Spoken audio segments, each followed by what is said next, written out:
While it's no secret that Tesla CEO Elon Musk is a huge fan of Monty Python. He's actually been rumored to pause meetings with his team to play clips from Monty Python shows. A few years back, during Elon's Boring Company unveiling, he constructed a Monty Python-style watchtower complete with a dummy-style night watching guard. So it should be no surprise that Tesla vehicles would have embedded features inside their vehicle for users to find. All Teslas can already play any Monty Python skit on command simply by pressing the button on the steering wheel and saying, "Play Monty Python."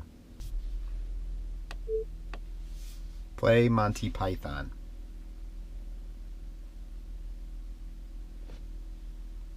Sketch, please. But there's also another surprise if users rename their cars.